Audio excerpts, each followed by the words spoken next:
from a sold-out Tropicana field. The two best teams in baseball take the diamond. The Rays trail the New York Yankees by 2 games in the AL East, but come into this key series red hot, riding a 6-game winning streak. This pivotal 3-game set starts now on Sun Sports.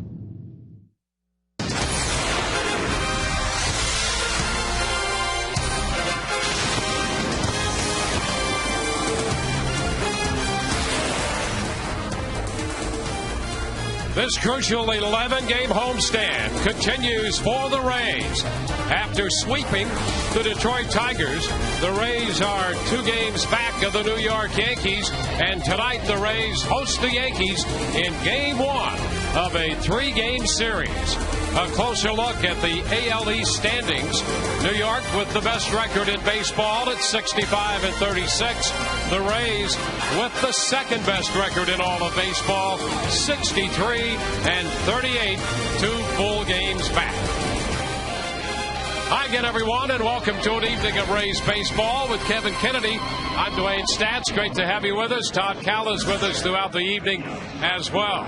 Well, the Rays have surged in the month of July, and recently so has the offense, which means the middle part of that order has been very productive, led recently by Carlos Pena. Yeah, he really had a strong series here at home against the Detroit Tigers. The last 3 games especially, and in 3 games, 6 for 10 overall. 2 home runs and 7 RBIs, and I think just as important as that is the results is just the quality of the at-bat. He's not chasing. He's using the field accordingly when he needs to, going back through the middle, hitting the ball squarely on the right side, actually beating the shift sometimes. He's hitting the ball so hard. So he is obviously key, hitting behind Evan Longoria, because the more he hits, the more it's going to help Evan perhaps get a few more pitches to hit. And Kevin, if it's not enough that the 2 best teams in baseball meet here in this series, a subplot. Alex Rodriguez sitting on 599 home runs. Only one other player in a Yankee uniform has hit his 600th career home run. That was Babe Ruth back in 1931. The Rays are hopeful of delaying that just a few days for A-Rod. Yeah, a few more games would be fine. It's been a period of about 26 at-bats now, I believe, for A-Rod since he's hit home runs from 599 to try to get number 600.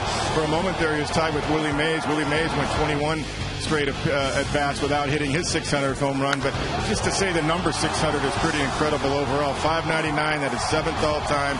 And we know with A-Rod, of course, he has some power going, a lot of power going to right center, and he has hit a home run, including at the end of the year against Wade Davis, where he ended up hitting a couple that day, and he hit 30 on the year for 2009. Alex Rodriguez will be there in the cleanup spot in the New York lineup tonight. And the Verizon pitching matchup, it will be the young right-hander Phil Hughes. 12-3 on the year. Hughes making his 19th start of the season. And for the Rays, Wade Davis coming off 2 very good starts. Wade's record 8-9 with a .432 earned run mark, his 20th start of the year. It is an American League East showdown. The Rays and the Yankees meet in the first game of this series just moments away. Back with more in a moment.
Out crowd for all 3 games between the Yankees and the Rays. So far this year, New York and Tampa Bay have played 8 times, 10 more meetings to go throughout the course of the 2010 championship season. As you can see, they have split even so far, 4 games apiece. The Rays have a little bit better batting average, but the Yankees have scored more runs per game. The starters' ERA and the bullpen ERA a little higher than both teams would be comfortable with. A couple of guys who are getting their first taste of what this playoff atmosphere is like between the Rays and the Yankees. Matt Joyce and Reed Brignac kick off our Geico quote of tonight. I think everybody wants to beat the Yankees, but at the same time, you want to win every game. Like Joe said, you play every day, and you play hard every day, and you play to win. So we take that into consideration, and we know who we're playing. We know what we're playing for. Very confident group right now, offensively, defensively, and our pitching has been doing very well. So if we can continue to, in those 3 phases, to do well, then we're going to be okay. It's definitely going to be a playoff atmosphere. There's no doubt about it. I'm excited to be able to be a part of that. I guess when you play the Yankees and you're in the hunt, I mean, we're only 2 games back. I think we're the second best team in all of the big leagues right now. So it's a big series. It's a big series. I think if we can win 2 out of 3, if not sweep them, that'd be great. The upper decks are filled. We are ready for baseball. 3 minutes away from the first pitch. Wade Davis, Phil Hughes. The Yankees lead the Rays by 2 games. We'll have all the action with Dwayne Stats and Kevin Kennedy.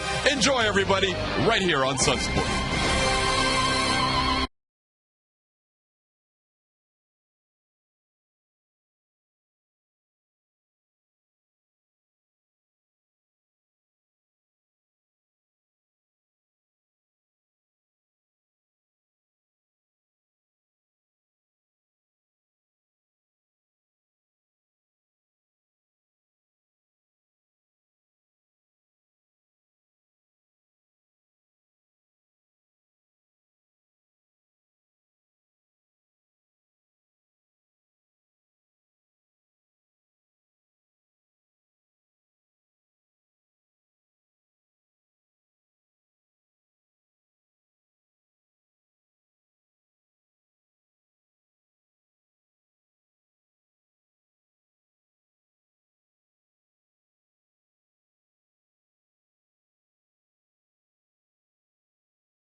By Amscott, the Money Superstore. And by Checkers, a little place, big taste.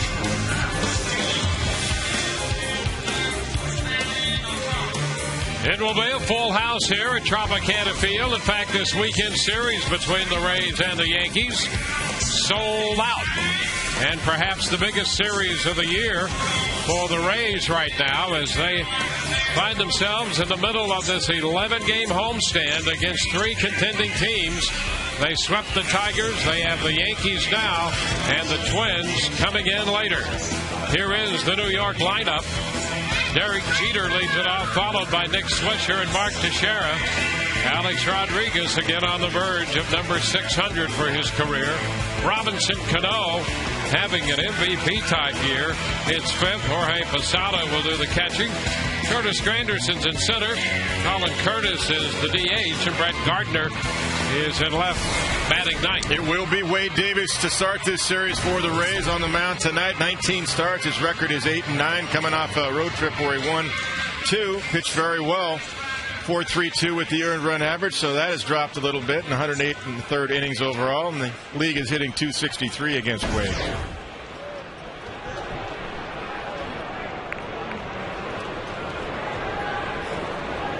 Joe Girardi, the skipper of the New York Yankees, and Joe Madden across the diamond in the Rays dugout, first base side. All set to play ball. First pitch to Derek Jeter, and it's a fastball just a little bit inside. 1 ball and no strikes the count. Jeter starts the night at 274. There's a strike. Davis 8-9 for the season, and 1-2 lifetime against the Yankees.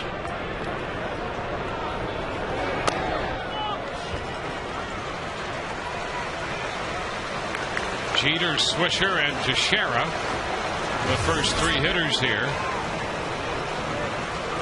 Jeter's lifetime mark against the Rays, 310.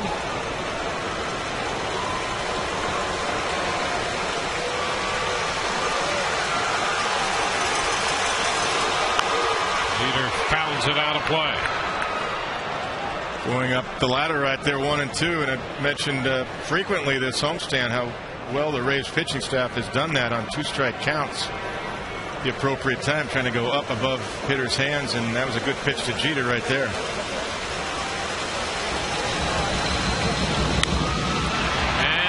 Soft looping liner into center field for a base hit. Couple hops to Upton, and Jeter is aboard to start this game with a base hit. For the Rays defensively behind Wade Davis around the outfield left to right, it's Carl Crawford. B.J. Upton is back out there in center, and Matt Joyce in right. Left to right around the infield, Evan Longoria, Jason Bartlett, Reed Brignac, and Carlos Pena, and John Jaso behind the plate. And this defensive alignment review is brought to you by Sweet Bay.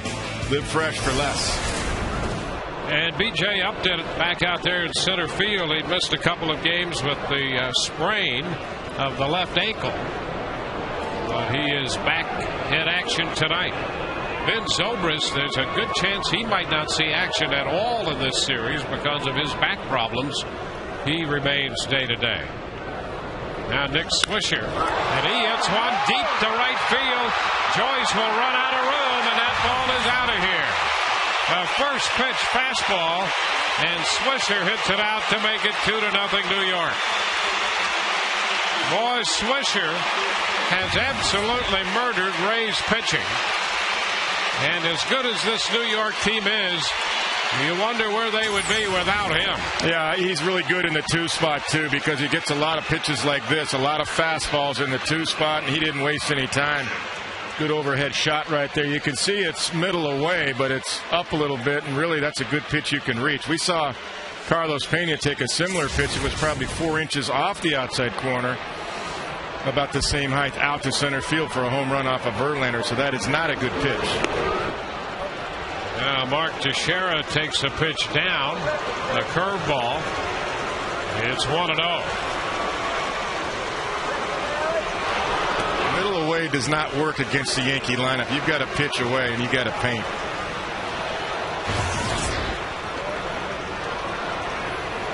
Two balls, no strikes.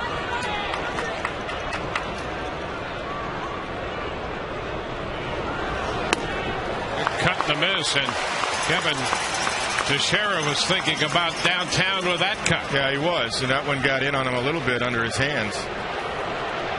Alex Rodriguez on deck there. They know patterns, too, these Yankees. There's a strike, 2-2. Now that ball was away. Good pitch right there, 94. And when I say that, they know that the Rays are trying to get established fastball command early, and every time we see them, they come out early on that fastball and jump on it. Breaking ball, and he's out on strikes. Teixeira strikes out. One away. He went to 2-2 and threw him the curveball. Alex Rodriguez due up, and let's check in with Todd. You see the special baseballs being exchanged there, Dwayne. They're going to do that every time Alex Rodriguez comes to the plate. They will bring 4 specially marked baseballs for every at-bat. And then when A-Rod's at-bat's over, the umpire will give those specially marked baseballs back to the bat boy. So we'll see this hopefully the entire weekend and beyond. Guys, back to you. And A-Rod takes a little time to retie his shoelace there before he steps in. He's 4 for 8 lifetime off Davis with 2 home runs. You know his favorite pitch to hit a home run on? The first pitch of the at-bat. And he takes this one for a ball, a fastball in around 94. 1 ball and no strikes. Yeah, there it is against Wade. 4 for 8, 2 home runs. And those 2 home runs were on the last day of the season. And it gave A-Rod 30 for the year. This one, a breaking ball, misses. 2 balls, no strikes.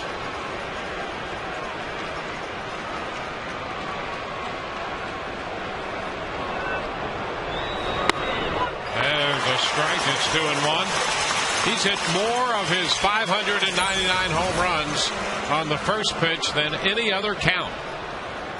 There's a fastball inside corner, top part of the zone. He fouls it, 2-2. Well, I mean, it's the best pitch, really. I mean, everybody talks about working the count, but if a guy's just trying to get ahead of you, it might be the best fastball you hit that has some meat over the plate. Yeah, he's hit 100 home runs. No, that's an interesting stat to me. Yeah, because everybody talks about working the count. There's obviously truth to that, but for good hitters, they're not wasting any time when they see a good fastball. First pitch, third pitch, fifth pitch. And a full count, a fastball inside. So that goes to 3-2. You know, he didn't hit 599 home runs taking his way to the big leagues.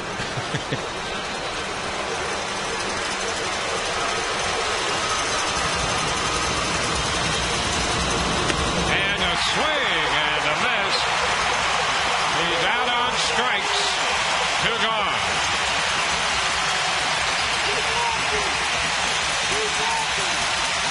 This sequence is similar to what historically teams have tried to do against Alex Rodriguez since he came to the big leagues, and that's pound him in.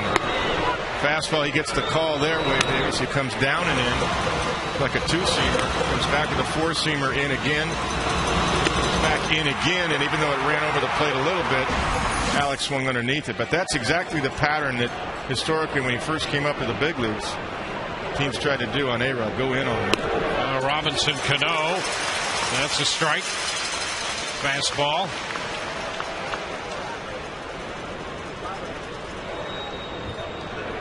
Yankees have 2 runs on the base hit by Jeter and a home run by Swisher. 2 strikeouts have followed. Ground ball headed into center field. Davis got his glove down to try to deflect it, slowed it down, and Cano has a base hit.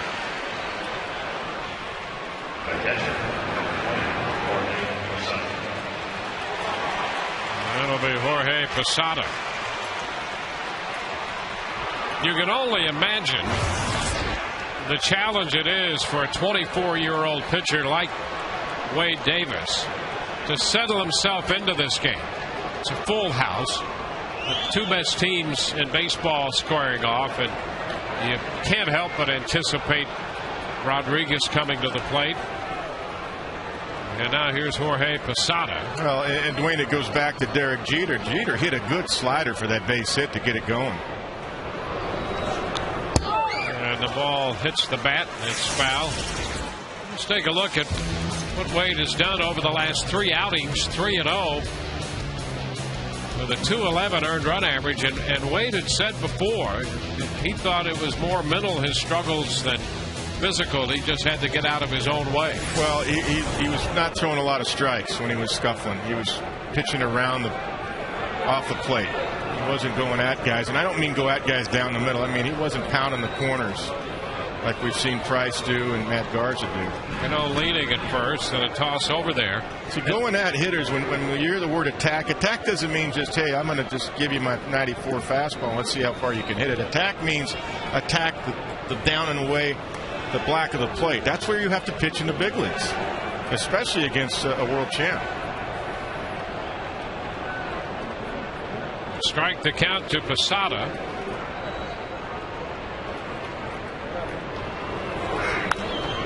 It's fouled back. 0-2. And you're right about throwing strikes. His walk ratio, strikeout to walk ratio was, this is not exact, but it was just about 1.5 strikeouts to every walk. Right. And that's got to be better. Well, and it has been lately. And you like 3-1. 2-1 is acceptable, but 3-1 you really like, and anybody above that, take Cliff Lee, forget about it. He's off the charts. He's like 12-1 strikeout to walk ratio. It's just unheard of.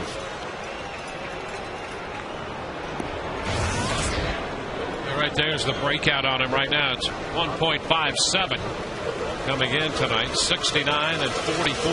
Yeah, you would accept 2-1.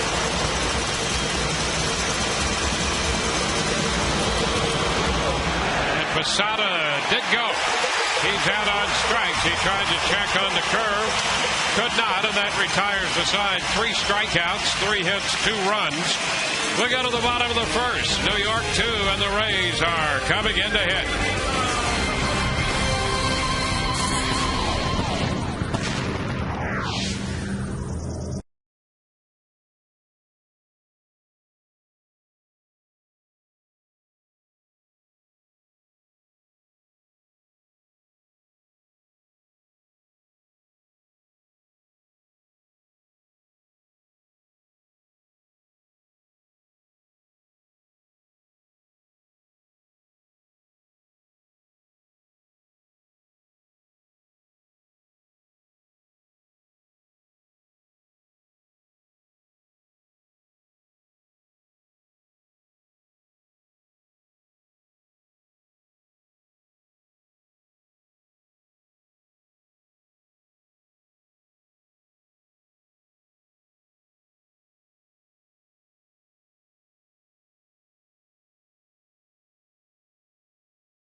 Rays lineup tonight will feature John Jaso in the leadoff spot again.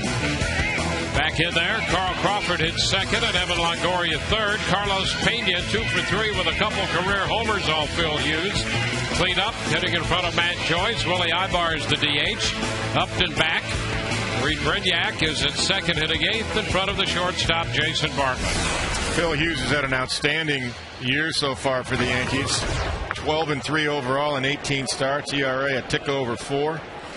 Now there's a 96-32 strikeout to walk ratio. That's what we're talking about. 3-1. That's what you want. That's excellent. You take that and 251 batting average against.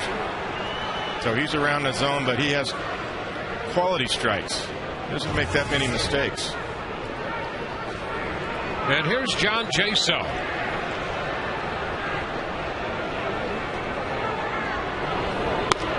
Takes a fastball inside. Jaso in the leadoff spot. He's about as close as Joe Madden can come to approximating Ben Zobrist leading off here against the right-hander. His on-base percentage is .380 for Jaso. The count 1-1. And he does normally see a lot of pitches. He'll work a count. Takes a curveball low, and it's 2-1. And I think in time, Jason Bartlett's been swinging better. He's still in the 9 spot. I think in time you may see Jason up there. 3-1 now. Although when Ben gets healthy, Ben's done a nice job in that one spot. I really like Ben in the one spot too. Me too. He's been very good there. Jason's had a nice start to his second half here, though. The ground ball by the mound to second. Cano in front of it, picks and flips. And so Jaso is the first out. The defense for the Yankees tonight. In left field is Brett Gardner, Curtis Granderson in center, and Nick Swisher in right field. Around the infield left to right, Alex Rodriguez, Derek Jeter, Robbie Cano, and Mark Teixeira, and Jorge Posada behind the plate. And this defensive review is brought to you by Sweet Bay. Live fresh for less.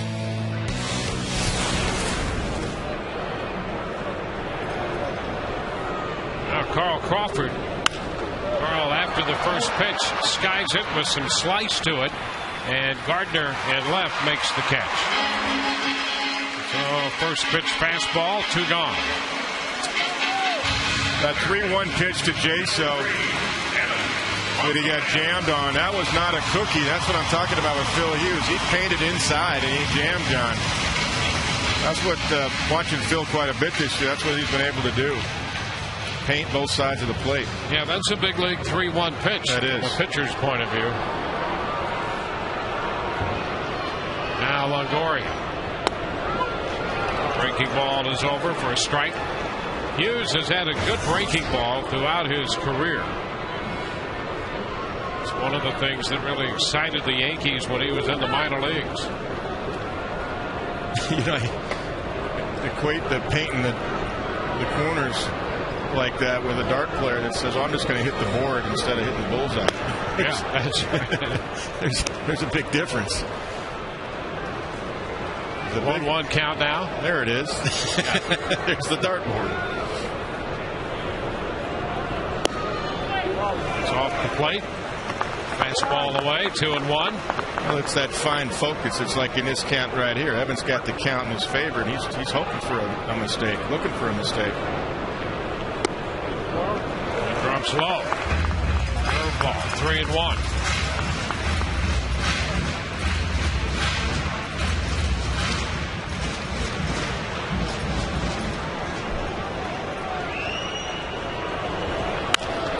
Hit into right field. A line drive off a fastball taken the other way.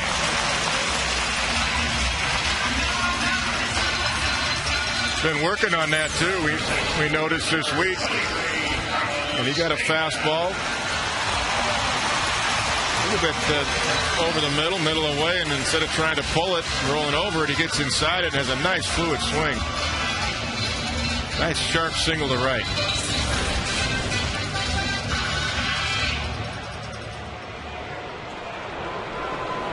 There's Carlos Pena. Rays beat the Tigers yesterday 4-2, and Pena had all 4 runs batted in. He went 3 for 4 and picked up his 23rd home run of the year. And he fouls the fastball back, strike 1.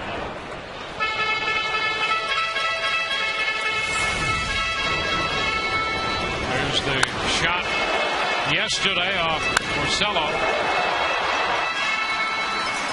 Boy, that was a blast. Home run his first time up off the D-ring.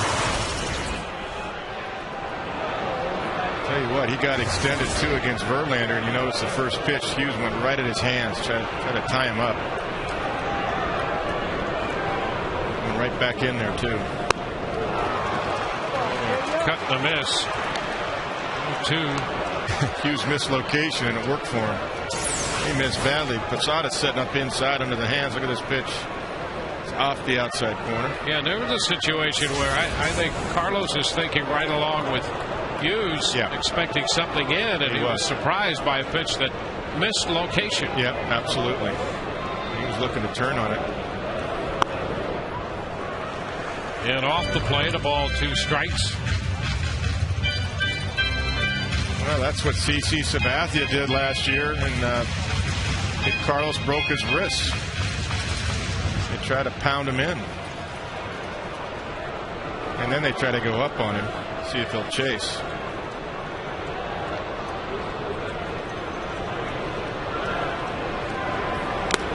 swing and a miss.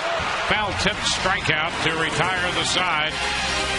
We're at the end of an inning. It's 2-0 New York.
FoxSportsFlorida.com tonight, a live chat. How's it going? Going great. Very crowded.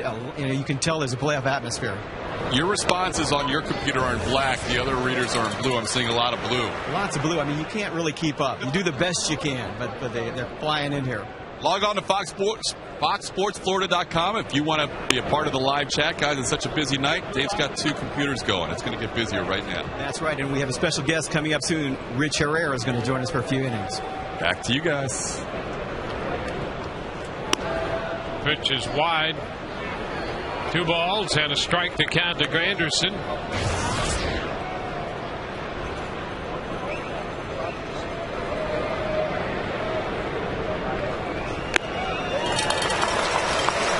Two balls, 2 strikes.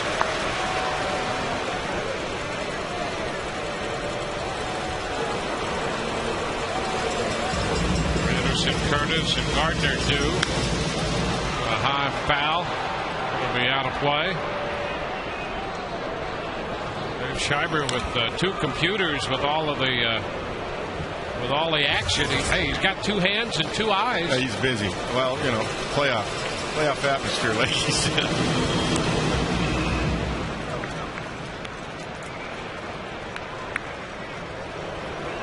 There he is going at it. He's going to town. Overload.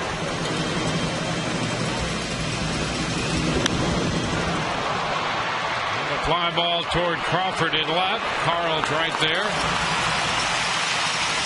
And that'll be the first out. Tonight's poll question brought to you by AutoWay. AutoWay, if you need a car, truck, or van, who are you going to call? Call AutoWay. 1-800-SHOP-AutoWay. You think the AL East is a 2-team race between the Yankees and the Rays? Yes or no, the Red Sox will get back into the race. Standard message and data rates apply. Text your vote to 789-789. Colin Curtis, the DH, looks at a fastball too low. 1 ball and no strikes.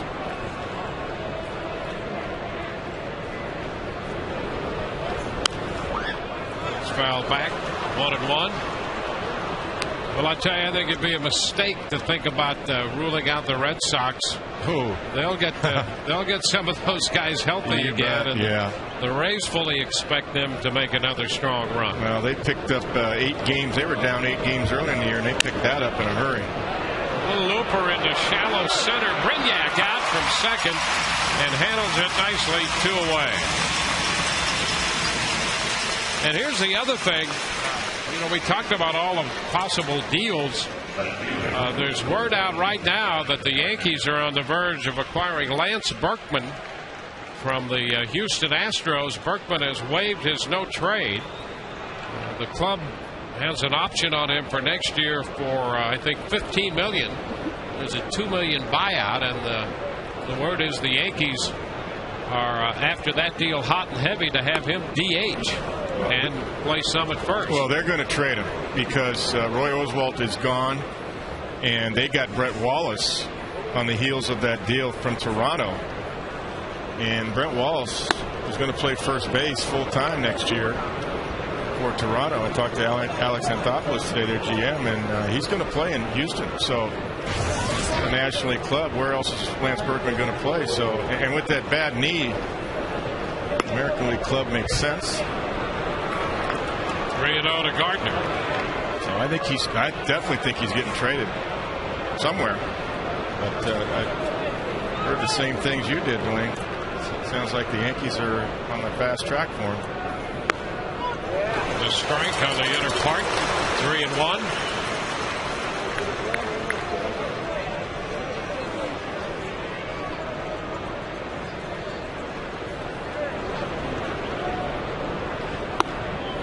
And ball 4 is upstairs. Davis gives up a 2-out walk. For the news that touches your life, turn to the St. Petersburg Times, winner of 2 2009 Pulitzer Prizes for excellence in journalism. Subscribe to the Times, the official newspaper of the Rays, by calling 877 The Times or visiting TampaBay.com. Here's Derek Jeter. This is where he likes that first fastball too, and he can shoot one in a gap. You got to make a good pitch here. Jeter single off a 1-2 pitch his first time. Goes after this one, bounces it to the right side. Brignac's got it, and the throw to first in time. That retires the side. Walk and a man left. Home half of inning 2 coming. 2-0 New York.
It's $100 to the Pediatric Cancer Foundation for every Tampa Bay Rays home run televised on Sun Sports and Fox Sports Florida.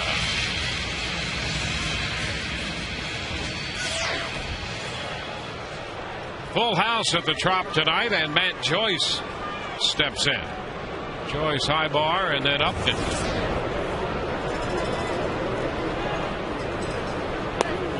Breaking ball, and that's in there for a strike.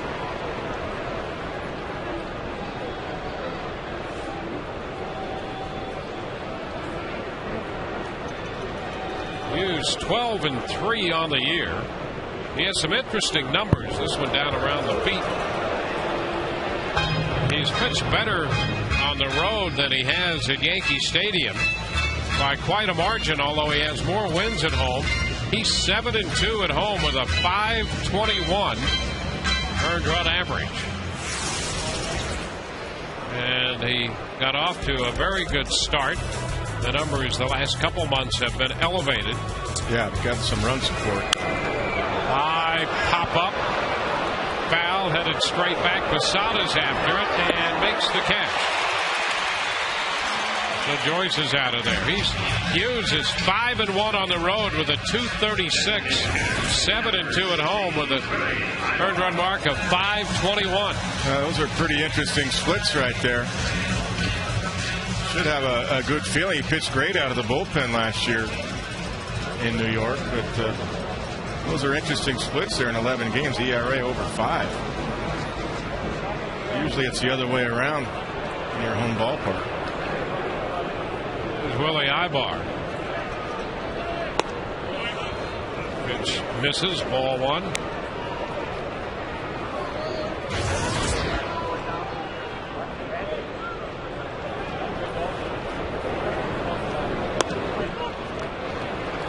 Inside part of the plate. The reason I felt Hughes was going to be their 5th starter versus Jabba is because of that pitch right there, that curveball. Got a very good overhand curve.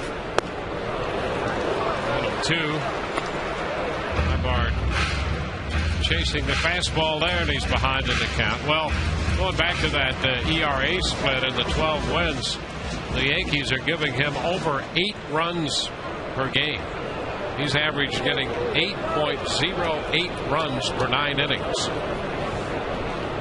So that'll win you a few games. That'll win you a lot of games.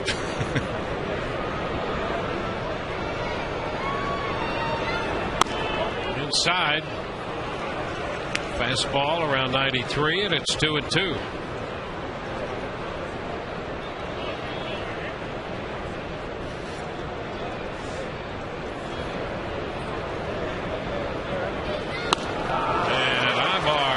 Strikes, a fastball by him. Strikeout number 2. Out number 2. Coming up Monday, Matt Garza. This last Monday threw the first no-hitter in Rays history. You can collect a piece of history with his commemorative Matt Garza no-hitter poster. Is presented by the St. Petersburg Times. That'll be in the Tuesday game, August 3rd, when the Rays take on his former team, the Minnesota Twins. First 10,000 fans get one, so visit RaysBaseball.com to get your tickets today for that series.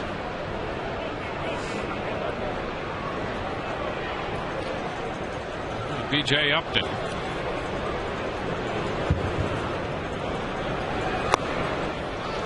Swings and misses. Well, he's got good location with his fastball. He just went under the hands of Ibar for a strikeout, and he just painted up BJ.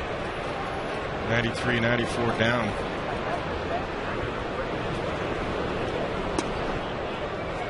And that when a breaking ball dropped down. That is a big league curveball right there. That's a good pitch.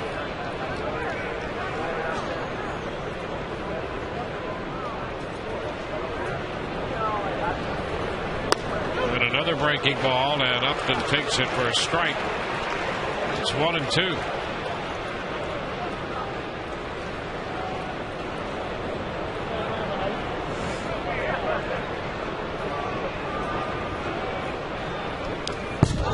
Up and in, and all the way to the backstop. 2 balls, 2 strikes.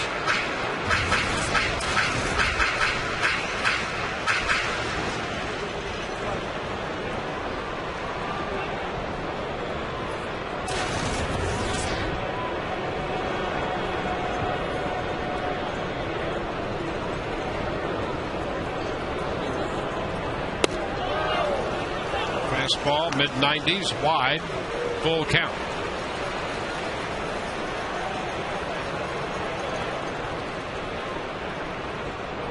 Upton back in the lineup since that ankle sprain. And he draws the walk. Fastball away. 2-out walk. So Upton heads to first. You know, that's a part of Upton's game. We talked about trades and the Yankees on the verge, we hear, of getting Berkman. And Joe Madden was saying the Rays, he thinks it's less than 50% chance they'll make a deal. If they do, it'll be at the 11th hour, and the trading deadline is 4 o'clock tomorrow. But you know, Upton could make such a difference on this club. He really can. Really need him to have a second half. Yep. And there he goes. The pitch is high, and the throw's done in time. Gets away from Jeter, but not far enough to allow Upton to advance. But a stolen base for Upton. That's his 28th. And there's an example of it right there. He doesn't have to hit home runs. If he could walk and bunt, get a base hit, and Jorge speed. Really had to rush the throw. I mean, it wasn't even close, and they know he's going to go. The fastball right down the middle, good pitch to handle, and Jorge, I think even if he made a good throw, wouldn't have a chance. That's such a good jump.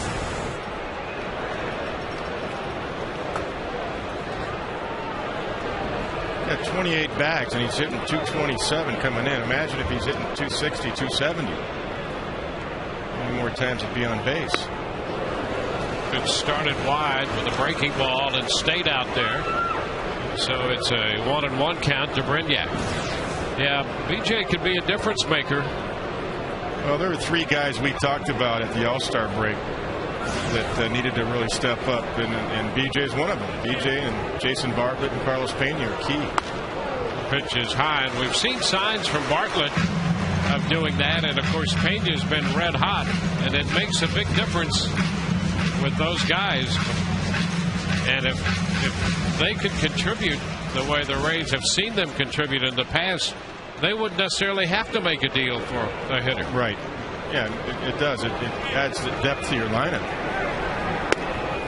2-2 the count to Reed Brignac.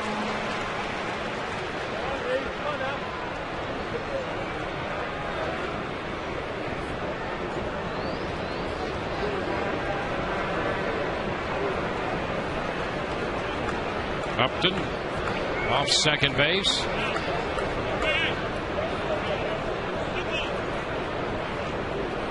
As he wandered away from the bag, Hughes steps back just to let him know he's aware of him. Yep, absolutely. Well, of all the major categories, the batting average is the one area where the Rays are down. They're 11th in the league in just pure batting average. If you go by that, 255 as a team. Every other major category, they're near the top. And Brignac is out on strikes to retire the side. Rays leave a man at second through 2-0 New York.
And by Badcock. For furniture and more and credit you can actually get, Badcock makes it easy.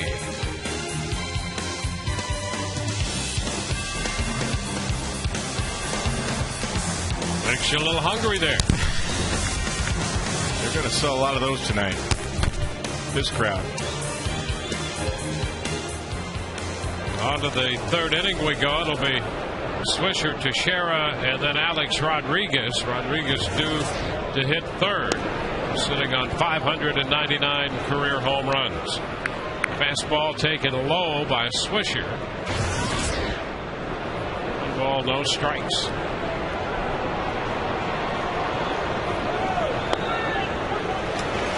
1-1. Good pitch right there. Nice selection too.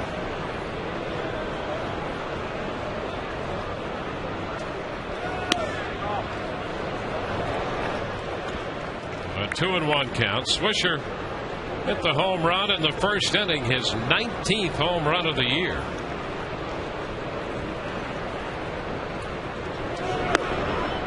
It's inside. 3-1. Speaking of home runs, Johnny Peralta has hit a home run for the Tigers, and they have a 2-0 lead in Boston. Wow. At the top of the second. Swisher hits one deep but foul. A 3-1 pitch had home run distance, and now it's a full count. Good time for a split right here. A changeup.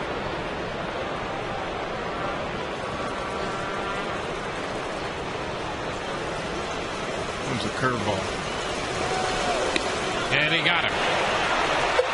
He tried to check but could not, and then he tried to convince Tim Welke that he had checked, but he could not check on a 3-2 curveball. Let's take a look. Good curveball right here. Oh yeah, he went. Absolutely. Take a look. There ain't no doubt about that. Nick, a little acting. Here's Teixeira sending a high pop fly into center. Upton can't find it, and Crawford is there to make the catch. Crawford came over from left field into shallow center because Upton just lost that ball. Yeah, I couldn't see it. Yeah, and it happens sometimes here in the roof. He lost it right away. He's asking for help. Carl never stopped tracking it.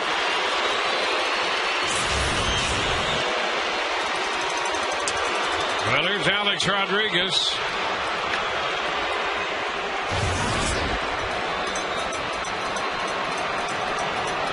Rodriguez trying to become the 7th player all time to reach the 600 home run mark. And the pitch is inside. Davis took him 3-2 and struck him out with a fastball in the first inning. And he fouls this fastball out of play. It's 1-1.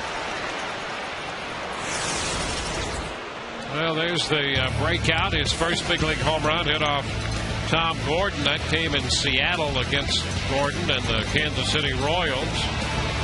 Kyle Davies of Kansas City gave up number 500. And that's ball 2. Here's the first career home run hit by Alex Rodriguez. Off Gordon. Well, he got a hanging curveball there. Tommy had one of the best curveballs in the game, too, when he pitched. There's a pitch in there for a strike. A good curveball. That was a real good one. And Alex Rodriguez squawking about that one. Giving Tim Welke a little come on now.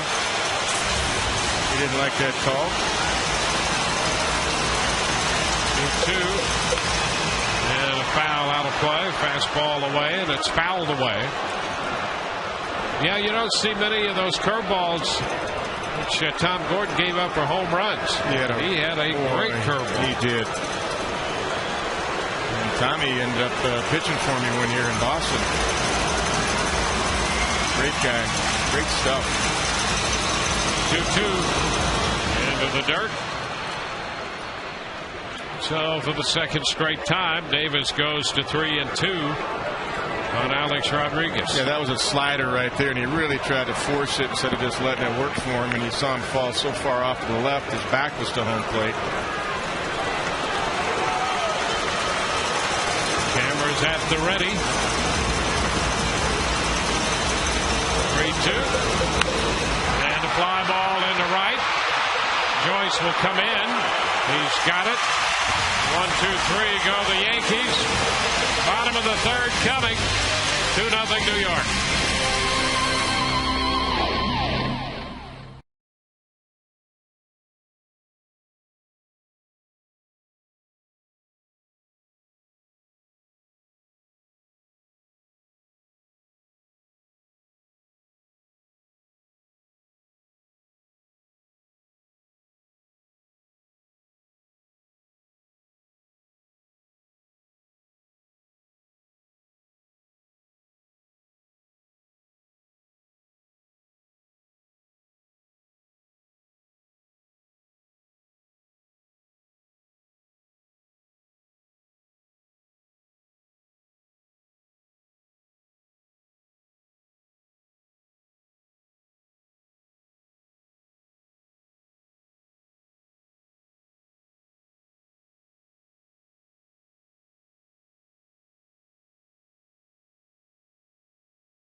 Sort of October, I guess. Yeah, nice. What do you think about this whole atmosphere and the whole weekend with the crowds?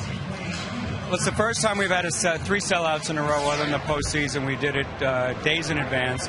Even the general sellouts when we get for Saturday night now and then or Sunday usually will happen day of game or what. So it's great to see people buying in advance. That's what we'd really like to encourage. Get the seats that they'd like to have, and it's a great atmosphere. Jason Bartlett leads off, and I know you follow closely what kind of numbers we do on TV and radio, and you wanted to say something about that. Yeah, I really want to thank everybody who's out there watching tonight, and all the nights you follow us. We've probably got 500,000 people watching.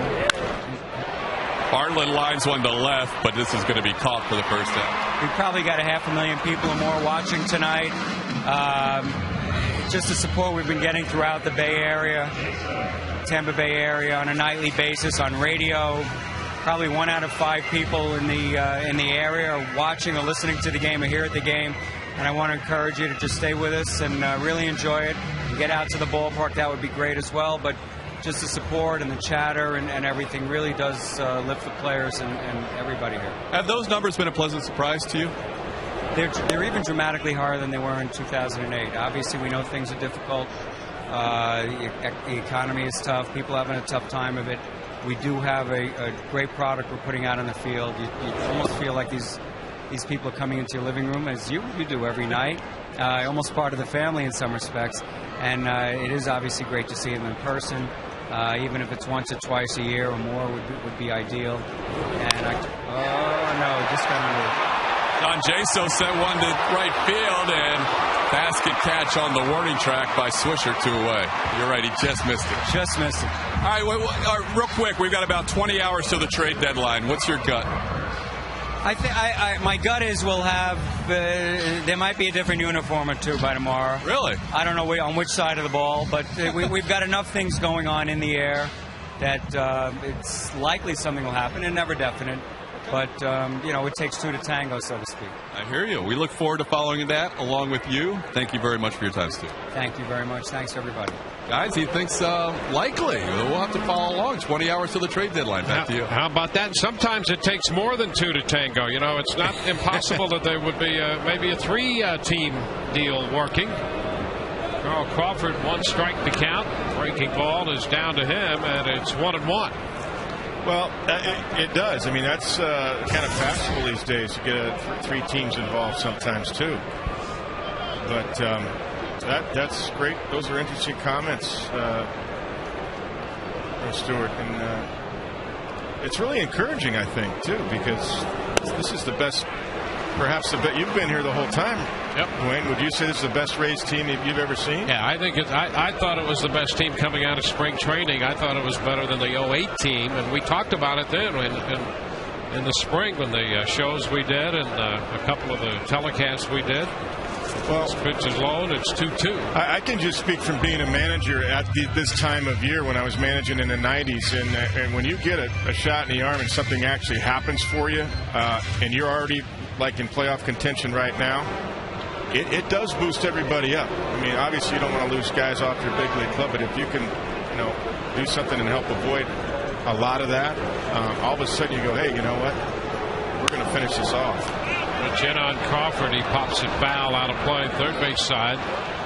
Well, I think you're right about that, and as you and I have discussed, I mean, there might be a big bat coming. Who knows?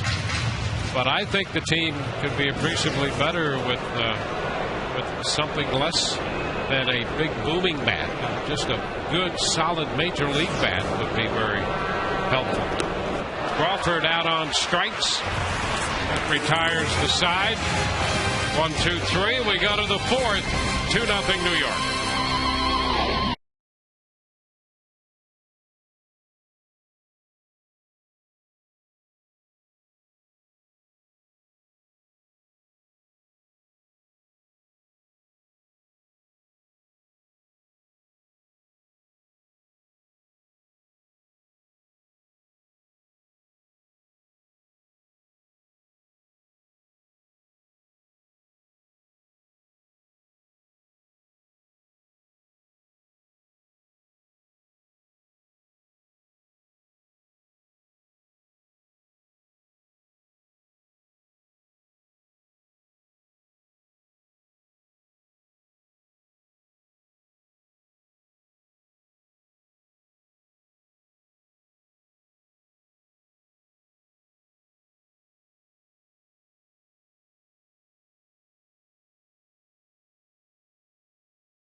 Longoria competing with other teams for a $200,000 Pepsi Refresh grant. The idea is to work with Moffitt Cancer Center to promote cancer awareness and provide education to kids about making healthy choices. You can vote for the Rays idea now at MLB.com/Pepsi Refresh or text Rays to 76462. Cano lifting the fly ball to right. Turned out to be more routine than anything. One away. There's Jorge Posada. Well, this is the second stop for New York on a 7-game road trip. They won 3 out of 4 from the Indians in Cleveland.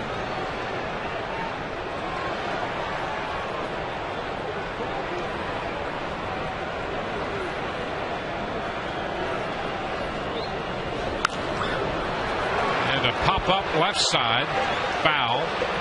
Longoria is there, and he makes the catch. 2 pitches, 2 outs. Time for the AT&T trivia question. Here it is. Who are the 6 players in MLB history with 600-plus home runs?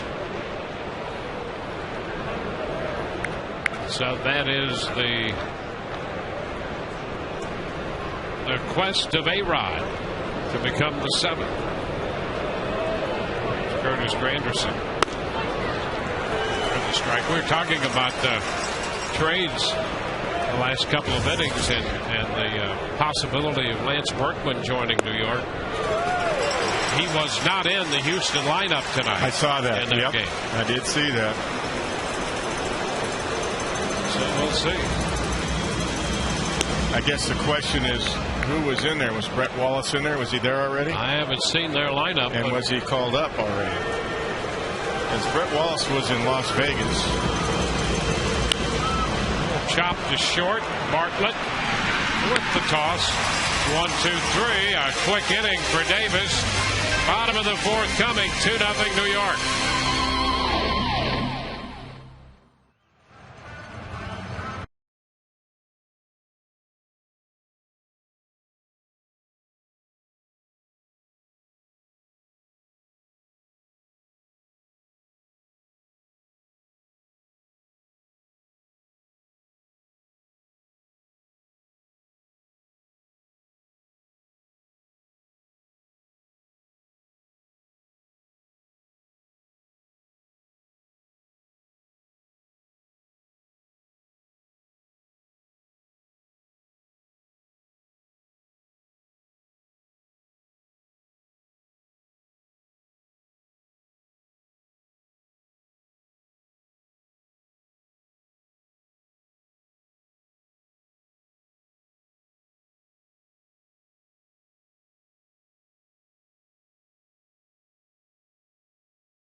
It's 2-0. Our AT&T trivia question: who are the 6 players in MLB history with 600+ home runs?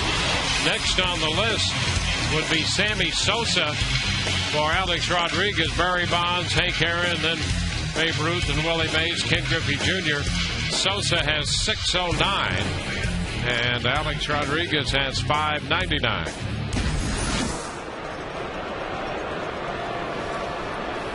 Evan Longoria leading off the bottom of the fourth, and he goes after a pitch, lifting a fly ball toward left center. And Granderson in front of Gardner makes the catch. We got 2 center fielders out there. Brett Gardner, also a center fielder that's playing left because of Granderson, and neither guy. Center fielder has priority, but I don't think because of the crowd they could hear out there.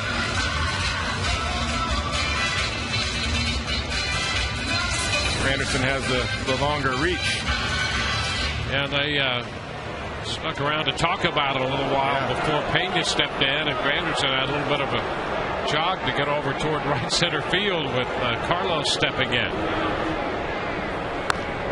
He cuts and misses the fastball, strike one. Well, that's one area where the Yankees have improved themselves, is defensively. They are second in fielding also. Gardner does a nice job. Got the speed, of course, and Granderson's been very good out there. Now, the only team to make fewer errors than the Yankees would be the Twins, and they're the next team in. Yep. 1-1.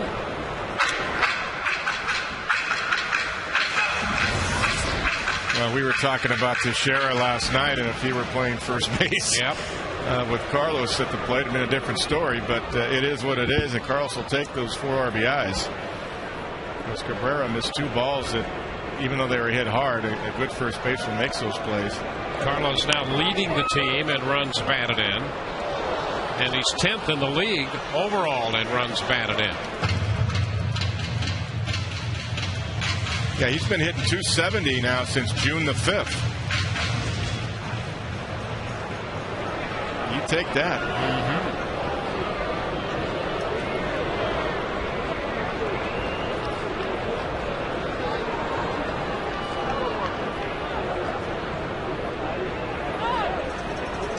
called.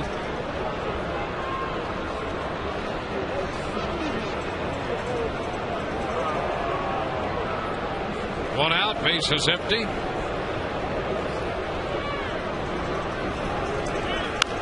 Carlos pops it up. That's going to be a foul ball and wind up out of play. So Pena last year with 39 home runs. His big year was 07 in the home run department with 46.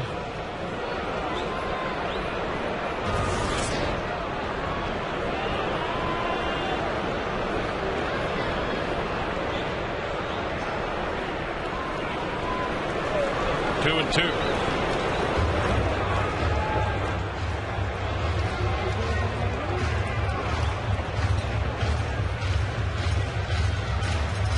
When you look at what Carlos has done since 07 when he had that big year, he's hit more home runs than anybody in the American League. 4 more than Alex Rodriguez.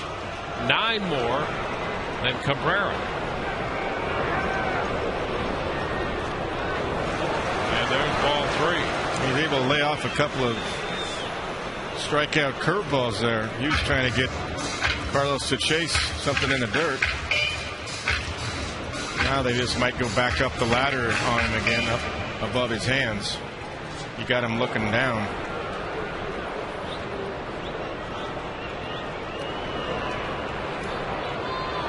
Let's see what Jorge calls here. Yeah, fastball up and in. And the 3-2 is hit on the ground to first. Teixeira with the toss to Hughes. Pena is out number 2. 2 up, 2 down. Bases empty. And just a reminder to be on the lookout for the Miller Lite Taste Greatness moment coming up later in the game tonight.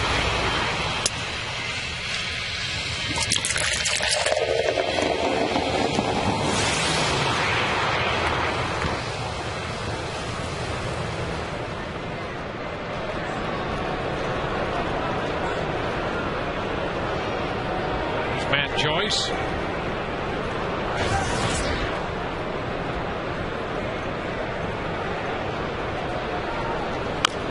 And a tap to the right side on the curveball.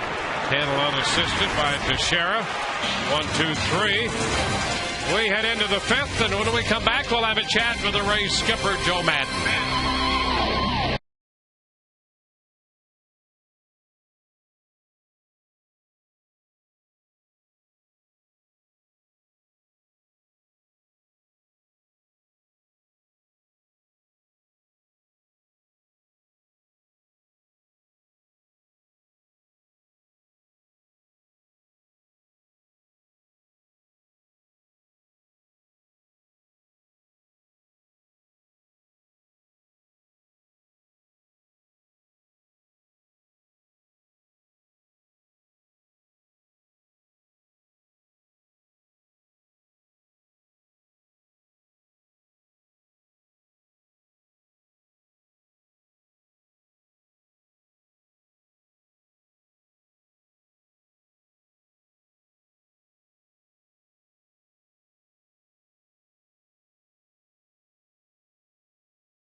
Privileged to have Joe Madden, the Rays skipper, join us.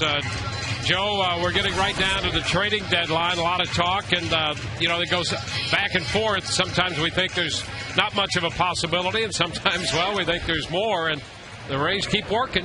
Andrew's after it every minute of every day, and it takes 2 to tango, it takes 2 to dance, and we'll see. I mean, he's got a lot of great ideas, always trying to make us better through acquisitions. Of course, we still have the fertile farm system, and things are possible through that route too. But believe me, he's getting after it. Yeah, and for Joe, you've had a couple of injuries, and I wanted to ask you mainly right now about Ben Zobrist and how he's doing. Well, he was a little bit stiff when he came in today. I'm really not 100% sure regarding the length of all of this.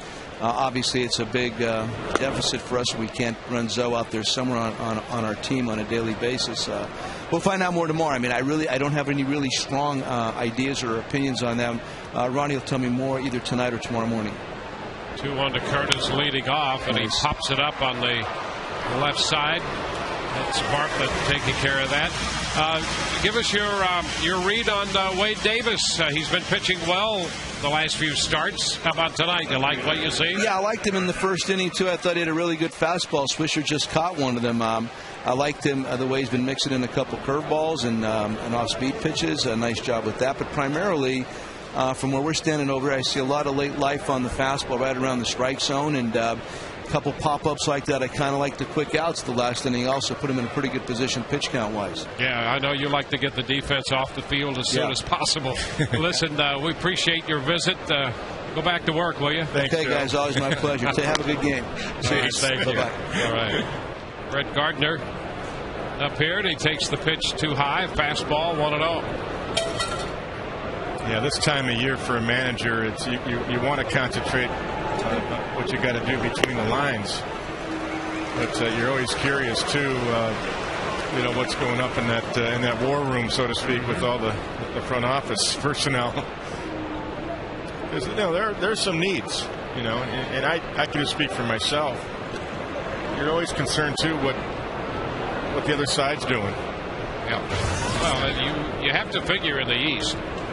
The Yankees and the Red Sox are always in a position to take on a lot of salary. And, what we hear is that it's very possible that they could be getting Lance Berkman. And no official word. It's just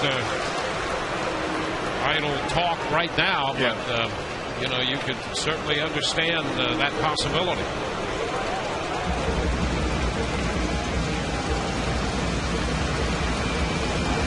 Matt Stewart's smiling. That's good. Pitch inside. The count is full. Yeah, it's always good to see those guys smile. Oh, yeah. You smile, I smile.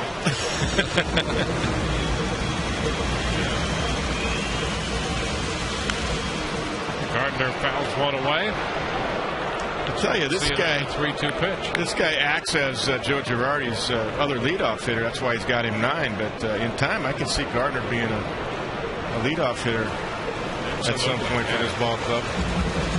He's had a great year, and he might be the best guy in the league as a number 9 hitter. Well, he does that. He works the count. His on-base percentage coming in was at, 397. He walked his first time. He sees a lot of pitches.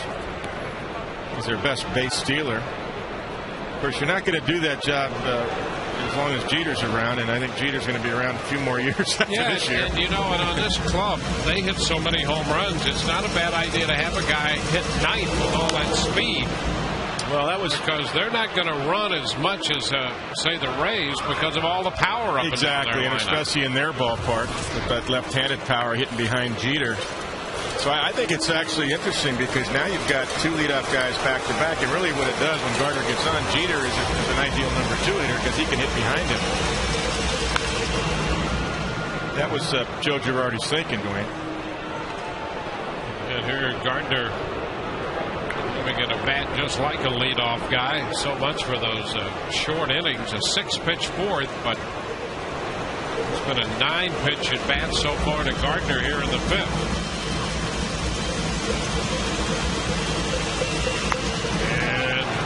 Walks him. Runner at first with 1 out. It's time to look forward to the upcoming Rays schedule, brought to you by Just for Men Hair Color. Yankees in tomorrow night, Sunday afternoon. Garza and Vasquez.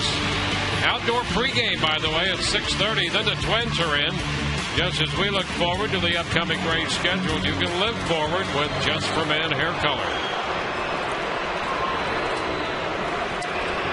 Derek Jeter with Gardner at first and 1 out. Well, this is what we were talking about because Derek goes to right field, probably the best at going to right field in baseball.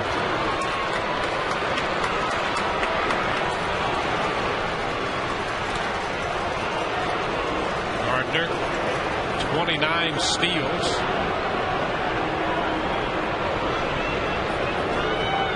And Derek's the type of guy where if Gardner goes, you want to hold your second baseman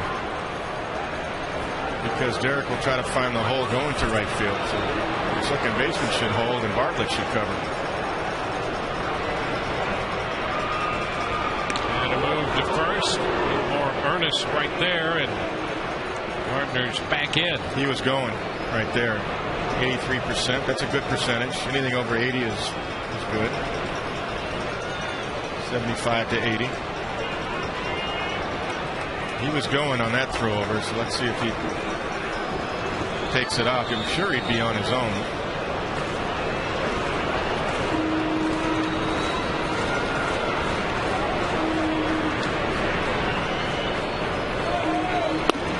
Pitch away.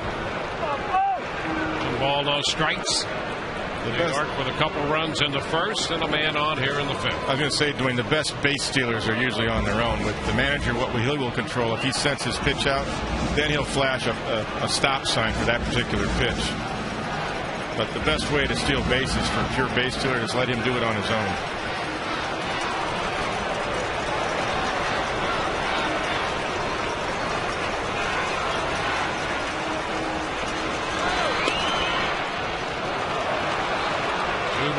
No strikes. That fastball didn't miss by much. That's pretty close right there. Yeah, Tim Wilkie is not called to pitch down with the low strike tonight. Wow. Not just on that one. He hasn't called it 3 or 4 times tonight for either side. That's a good pitch.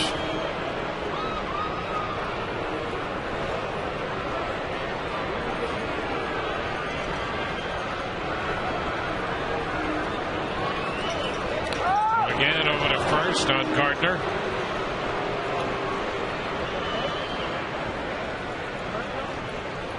Take a look at the stolen base leaders in the American League, and Gardner's right there, 5th. Now, usually 2-0, you let the hitter swing the bat. It's not a running count. Let's see. And Jeter did go. Scott Berry down at first says he did not hold up. And it's 2-1. And the reason 2-0 is not a great running count is because it's a great hitter's count to drive the ball, find a gap. And that's exactly why he didn't run. Jeter, and he could find a gap. He did not hold up. That's a good call by Scott Berry at first base. Gardner should be going now, though. He's on the move. The pitch is popped into short right. Joyce makes the catch. He's going to make a play at first. And Gardner got back in there. Gardner had to get back to first as Joyce tried to get it back quickly to Carlos Pena. And Carlos, taking the one-hop throw, had to come off the bag anyway. And if Matt can get this in the air, maybe had a shot. Gardner, he looks in just to see. Now that's a straight steal, even though he looked in. That's not a hit and run. I'm not going to take the bat out of Jeter's hands. That's just if Jeter wants to swing or not. So even though it was a hit and run count, that's just a straight steal. But he did peek in once he heard contact of the ball with the bat.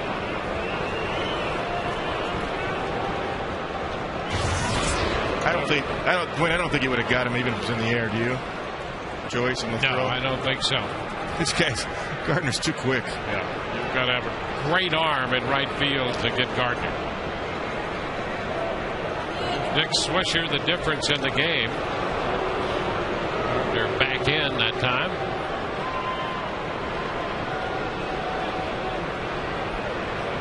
His splits are interesting too, Swisher. I mean, he's equal from both sides. Sure is. 299 left-handed coming in, 298 right-handed. Which way do you want him to hit? I guess right-handed, huh?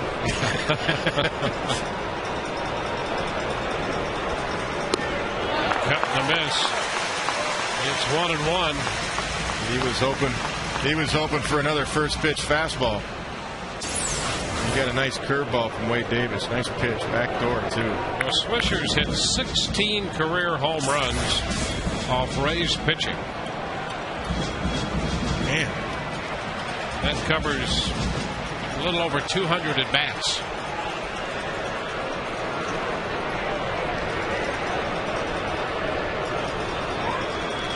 And that's close. Pena off the bag, and the tag was applied on the fanny, and he got back in there.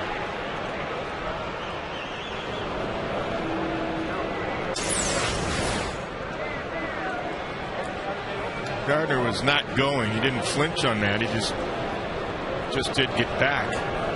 That's just a nice quick move by Wade Davis. Good pitch out count. He's going to pitch out, and the throw skips in, and he is safe at second base. Bill Welke took his time before he made the call, and he should do that. But he wanted to make sure if Gardner kept possession of the bag, if he ever got it. And here's another look. That's a great pitch out by Wade Davis. Not a great throw by John Jaso. And to see if Gardner slides past the bag. Nice pick by Jason Bartlett. And now he's going to try to stay on Gardner and see if his hand comes off. He hangs on there. That's a good call. Left hand stayed on the bag. Never came off. Good call by the bench on the pitch out. 1-1 to Swisher. There's a strike. A little harder in the curveball that time. 1-2. 0-1's the best pitch out count in baseball. That doesn't put the pitcher behind the count. But on the great base stealers, I love to see the double pitch out on the 0-1 count. Do it twice. If he doesn't go on the 0-1 pitch, do it again.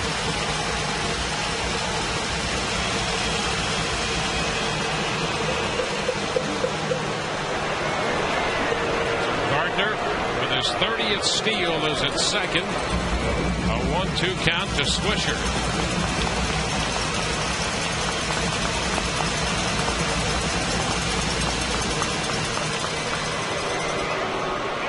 I like this. Wade wants to be sure.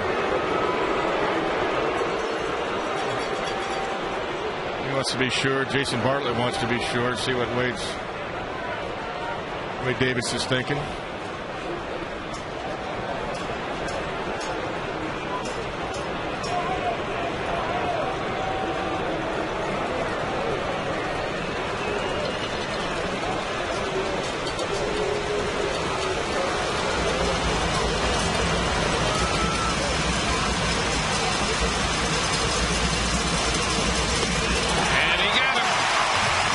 Out on strikes.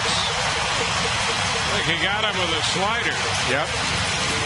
No runs, a man left. Bottom of the fifth coming. 2-0 New York.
inning 2-run home run on the first pitch he saw tonight.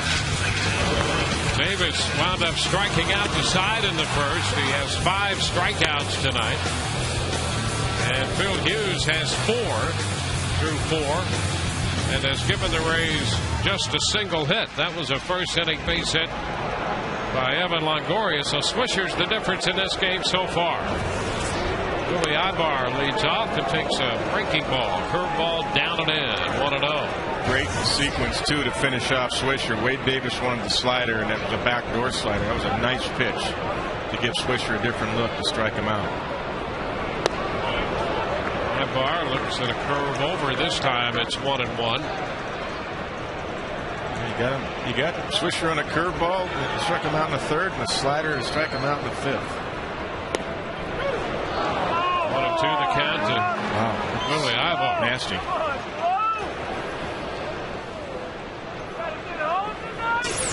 A nasty overhand curveball right there. Might have went around the plate though. And there's a base hit into right center field. Swisher hustles over to cut it off, and the Rays have the leadoff hitter on. Ibar picking up the second Tampa Bay hit. Boy, you want to say thank you for the fastball, don't you? After 2 hammers for curves. Wow. Fastball away, but it was up a little bit, and Willie stays through it. Drops it into right center. Well, prior to that Ibar at bat, Hughes had thrown 8 straight first pitch strikes. He's 12 of 15 overall in that department. There's B.J. Upton, and he bunts. Third base side, and it's going to kick foul. But B.J. putting down a bunt right there, and that's like it. What we referenced the first time up for B.J. And those are the kinds of things that could really increase his value to this club. We'd love to see more of that and just contact. Yeah, they had to let this go. This is a good bunt right here, especially on the first strike. If you're going to bunt it, make sure it's down the line or it goes foul. You don't want to bunt it back toward the pitcher on your first strike if you're going to do that. And it hit the dirt and kicked foul. Unfortunately, you're going to have to build a little hill so it tapers toward the infield. Put the dirt right there down the line. Yeah, if he's going to start bunting, they're going to have to start manicuring. Yeah, they're going to have to taper it for him. So Jorge can't let it go like that. Inside, and it almost hit him, and a step throw down to first. Ibar is back in. That's a heads-up play by Posada. It was.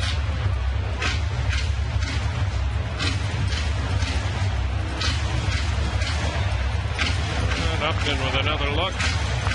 Down to Tom Foley. That's actually twice that balls have gotten away from Hughes, and he's almost hit B.J. Did that in the second inning when he walked him.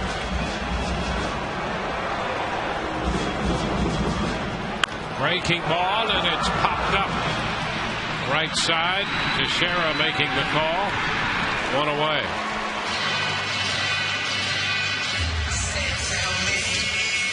You know, that's not an infield fly. B.J. didn't run, and if the Yankees wanted to drop that because Ibar stood at first base, that's right. You could have got a double play out of that. So B.J. took the bat and was not running. He just kind of was heading toward the dugout, basically. Frustrated, I understand that, but for the runner at first in that situation, that is not an infield fly. That's why you need to run every time. That's right. It's just that simple. Here's Reed Brignac. Upstairs with a pitch.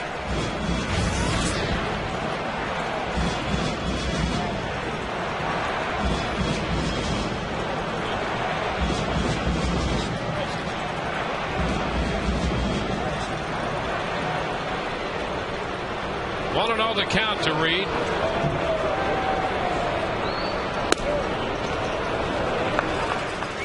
Two balls, no strikes.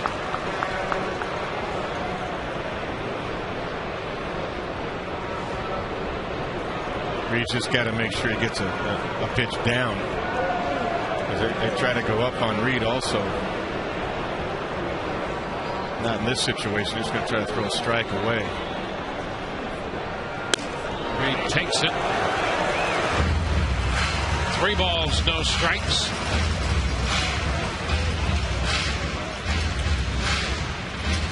It's only the first visit by Jorge in the 5th inning. No. Hey, he's playing with assist behind his left knee. I know that. So he wants to limit those trips to the mound. I know. I tell you, he's hung in there physically. He has. He's been a rock back there for a lot of years now.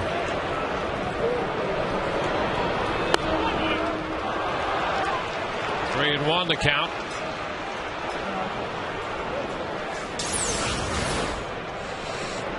What do you think? Almost the same location. I think it's a ball. Yeah, it looked like ball. All 4 pitches are almost identical. A little help right there.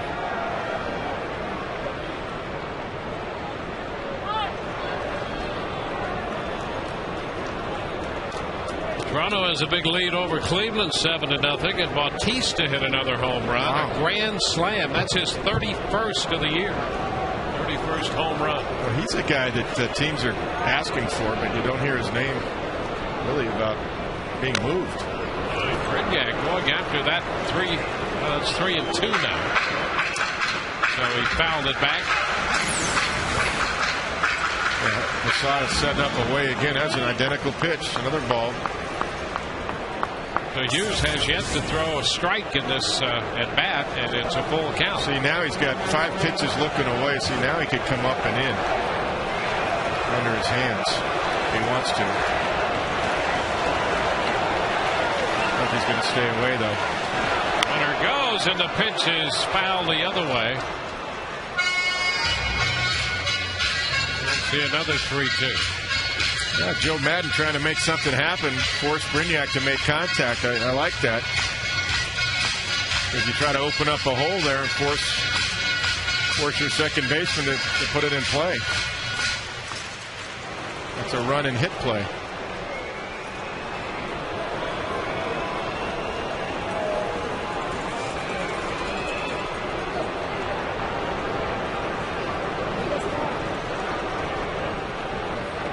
Two. Ibar goes again, and the pitch is fouled back. A fastball that time, and that was more down the middle. Yeah, if he stays down there, Reed can hit that. It's the ball up. He's just got to make sure he lays off of. This is all on Brignac. Ibar's not trying to steal a base. Joe Madden's trying to create a hole in the infield and get a first and third base hit here. Get something going here. Ignite the offense. Reed's just got to stay short to the ball and make sure he makes contact if it's in the zone. 3-2 again, and it's fouled again for the 3rd straight time. So Ibar getting a little running in on these last 3 pitches he's been breaking.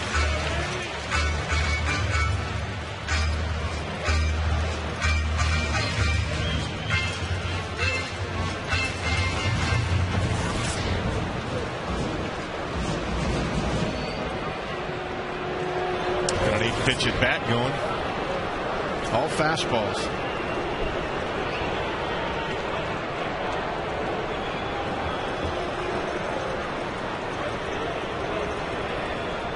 Brignac, the number 8 hitter.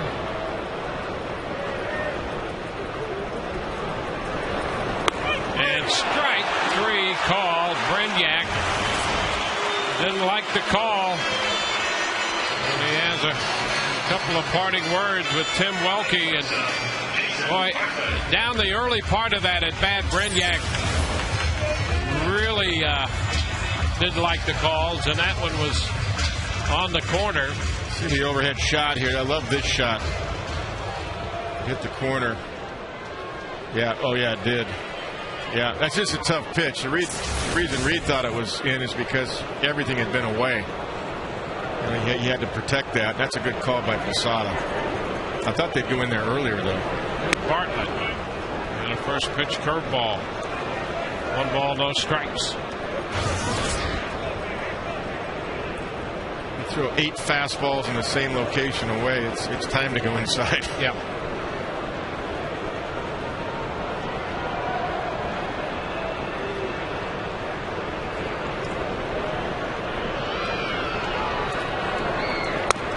And a breaking ball for a strike, so a couple of curveballs here to start Jason Bartlett.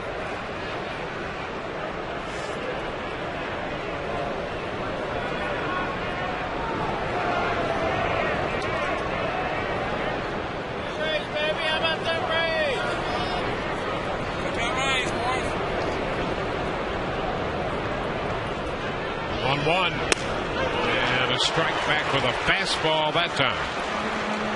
1-2. He's pitching like the all-star he was and is tonight. Got a good hop on his fastball. It's 93. He's got an excellent curveball, and he's working both sides of the plate very well.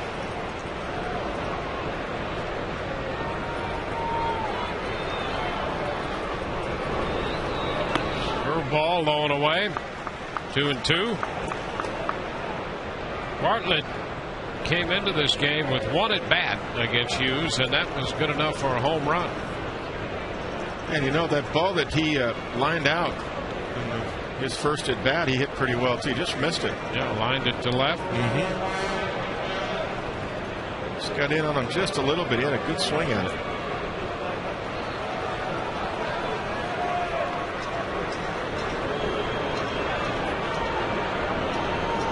Upstairs, a fastball. Hughes tried to put a little something extra on that one. Yeah, he's done that 3 or 4 times tonight where he tries to get extra, and that's when he gets out of his delivery. And the ball sails up and in to the righty. 75 pitches overall. He's having a 21-pitch 5th.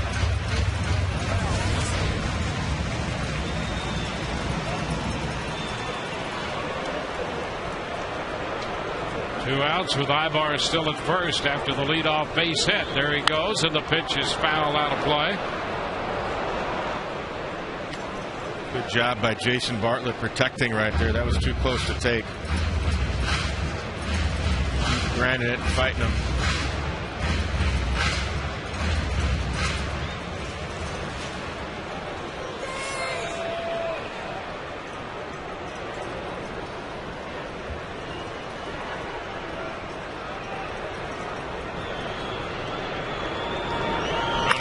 And the pitch skied toward right center.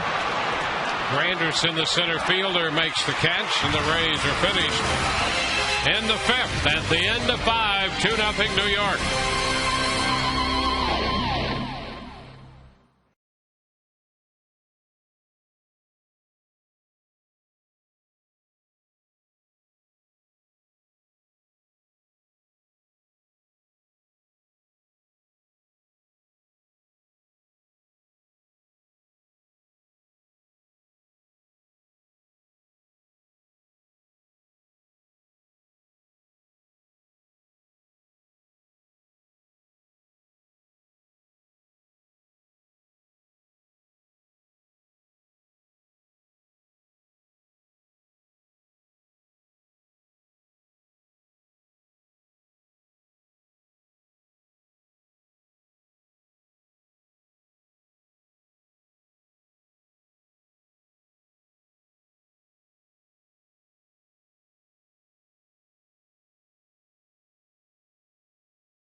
From Tropicana Field, they'll miss the last chance for 2010 Rays season tickets. Guarantee yourself postseason opportunities and other great benefits. Call 888-FAN-RAISE today. Mark Teixeira takes a strike. The 6th inning is underway. Fastball misses away. 1-1 Teixeira, Rodriguez, and then Cano. Breaking ball missing. 2 balls and a strike.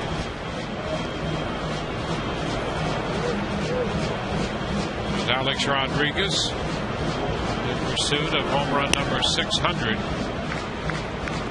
It's the sidebar to this game tonight. The Rays and the Yankees coming in. 2 best records in baseball. And ball 4. Leadoff walk to Teixeira.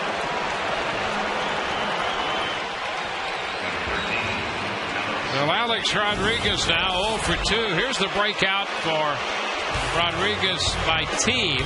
189 home runs with Seattle, 156 during his time with Texas, and 254 with New York. And again, he likes that first pitch. He's hit more home runs on the first pitch of an at-bat than any other count. Teixeira at first, nobody out here in the 6th.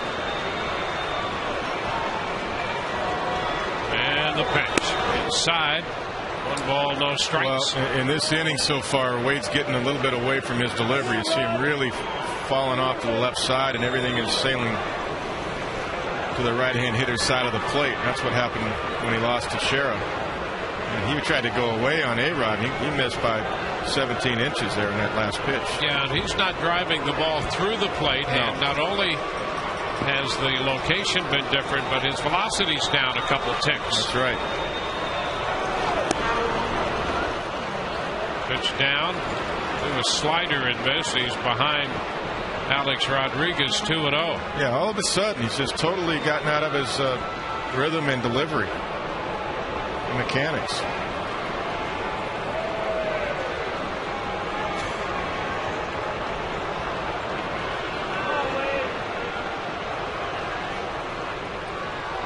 Delivery. Swing and a high pop foul back and out of play. That fastball was around 93. Much better. Yeah. Best one he's thrown here in this inning. In fact, I think the first fastball he threw was sub 90 in this inning. It was 89, and it might have been a 2-seamer, but nonetheless, he throws his 2-seamer harder than that. But that last ball, he drove toward his target better. You can see it live as it's happening. He pops him up on a fastball. Foul ball. Pena's after it. He's got it. Rodriguez is out number 1. He came back, made a couple nice pitches on him, and popped him up on that one. Yeah, you saw the 4-mile-an-hour differential. Fastball got up to 93, 94. Actually got in there a little bit on Alex.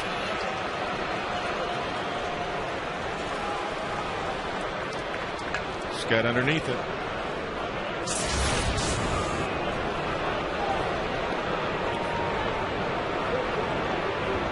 That'll be Robinson Cano.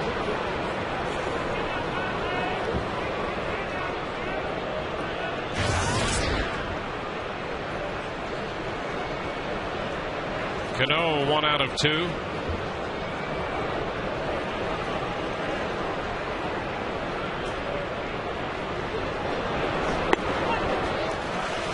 Takes a strike.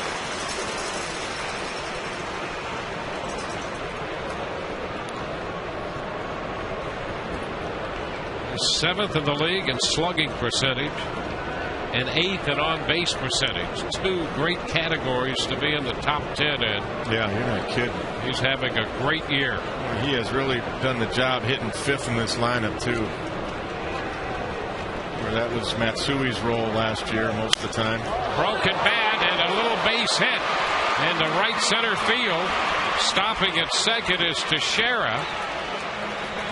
And the barrel into that bat, wound up in the stands, back of the first base dugout.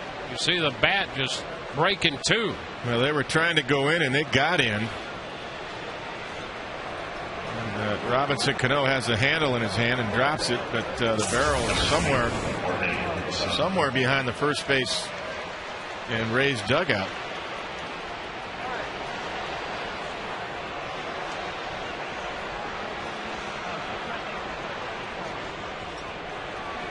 So it's first and second with one out. And here is Jorge Posada.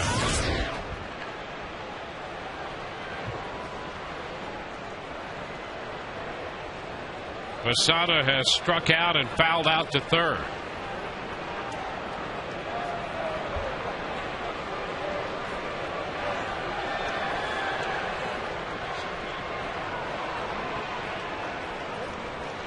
Well, Wade has only had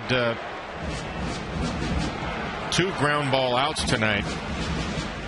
Jeter in the second, on the grounder to second, and then Granderson grounded out to short in the fourth. But this is a situation, boy, you want to keep it down. Try to get Jorge to get into a double play. Pitch is down. 1 ball, no strikes.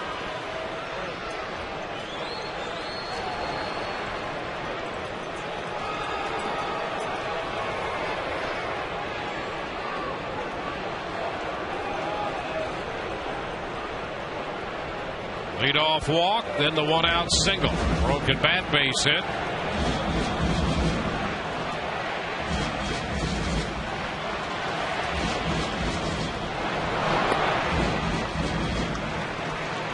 Two balls, no strikes. Well, that was a two-seamer, but see, he throws that like there about 91. He's got a hard two-seamer. He's trying to get that ground ball.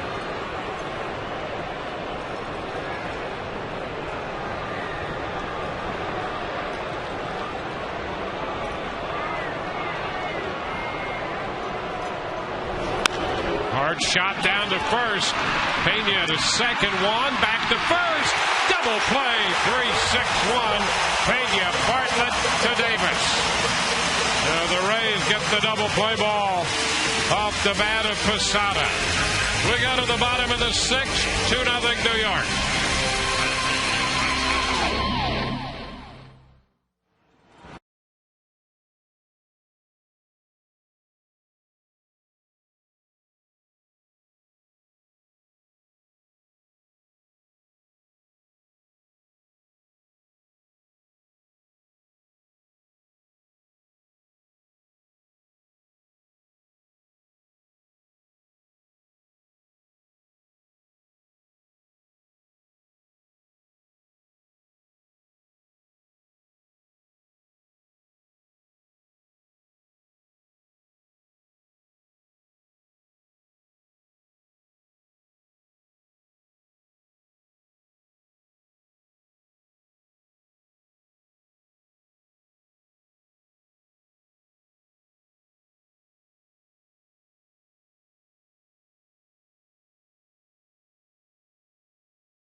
Given away to the first 10,000 fans on Tuesday night, this Matt Garza placard, which includes a replica of the lineup card from that game. And it was against the Tigers on Monday night, the 5-0 no-hitter. And this will be given out to the first 10,000 fans, courtesy of the St. Pete Times, on Tuesday evening when the Rays play the Minnesota Twins. Just to reiterate one other thing, after we talked to owner Stu Sternberg, when Stu was talking about a trade or 1 or 2 different uniforms on both sides of the ball, asking him afterwards, he said it was also not just about the Yankees. He was talking about pitching and hitting for the Rays. So he thinks there could be 1 or 2 new faces for the Rays tomorrow. He would be more surprised if we had the same 25-man roster tomorrow than if we don't. So it should be an interesting night and morning and afternoon tomorrow. Guys, back to you. Now, the trading deadline tomorrow is at 4 o'clock. And I thought Joe Madden had some interesting references as well. He not only talking about trades, but within the organization, that's a possibility as well. Breaking ball to John Jaso, starts the bottom of the 6th, and that's a strike.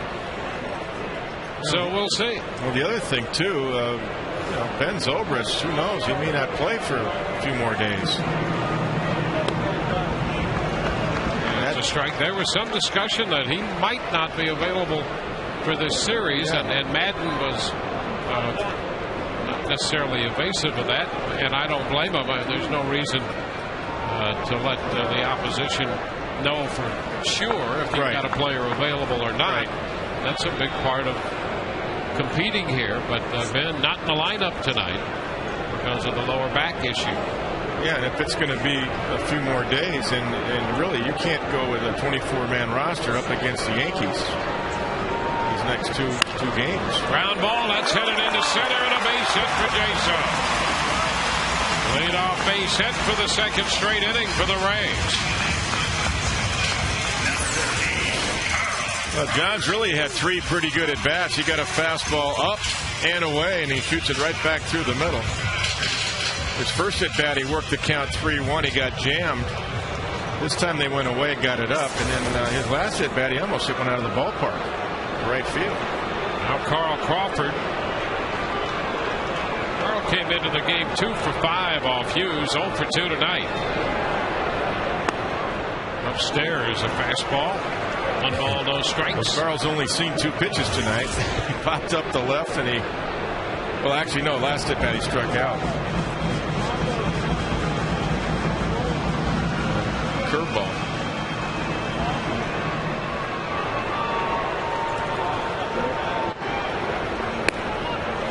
And a strike. 1-1. Looked a little wide. Of course, we saw that happen to Reed Brignac. Yeah, there have been a few pitches off the plate wide for strikes.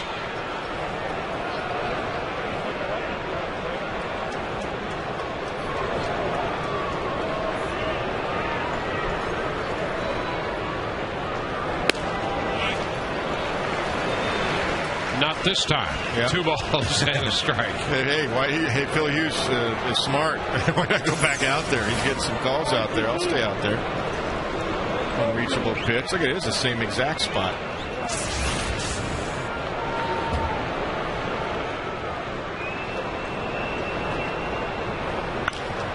High fly ball headed toward right center. Swisher's there. And that's the first out.